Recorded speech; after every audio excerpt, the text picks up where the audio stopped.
Throughout each day, we're confronted by ways life is different from what we want it to be.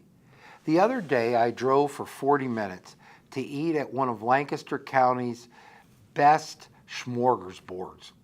Not only do I like to eat, but I like to write about the Bible and life while I eat. The truth is, many nights programs have been written in Las Vegas, as I literally move throughout its many food courts and write and reflect for days about myself, God, the Bible, and even you. I got to this smorgasbord about 2:30 and the parking lot was half empty. When I asked for a bigger table so I could both eat and write, the manager told me that this was an inappropriate request. It looked to me like there were numerous tables available, but they really wanted to give me just a small table. Not liking to start off my day and my writing with tension, I left and went elsewhere. We often get frustrated and angry when life doesn't happen like we expect it to. When reading the story of Jesus' life on earth, it seemed that life was unfair to him too. Our government sometimes makes regulations that increase our difficulties, just like Caesar made laws in Jesus' time. We experience unplanned traffic jams, stress, frustration. Jesus experienced arguments, competition, and betrayal. Even his birth hit some unexpected roadblocks. As Luke 2, verse 6 and 7 describe it, while Joseph and Mary were there, the time came for the child to be born. She gave birth to her first baby. It was a boy.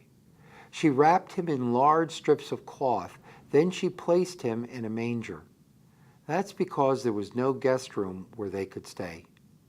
Jesus and his parents accepted what life sent their way, no matter how inconvenient it was. Part of manhood is being tough enough to face what is instead of dwelling on what we think life should be like. Toughness isn't just surviving, it's continuing to thrive by having a positive perspective despite the hardships around you. As I drove to the smorgasbord, I expected a great meal and good customer service. Instead, I had to decide whether what actually happened would ruin my day or if I could accept it and move on.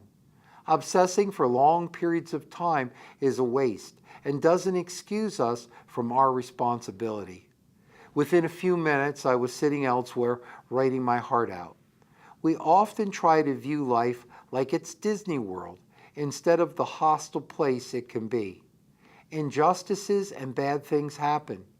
We must learn to get over it. Sometimes God's grace intervenes, but at other times there's no room in the inn. We need an optimistic attitude along with positive thinking. The Holy Spirit within us makes such a viewpoint possible. Psalm 27:5 states, "When I'm in trouble, he will keep me safe in his house. He will hide me in the safety of his holy tent. He will put me on a rock that is very high." May you give up demanding what you want and accept what God has planned for you today. Step out as a man of God and face the challenges that come your way as you toughly pursue your dreams in a way that the world often says no.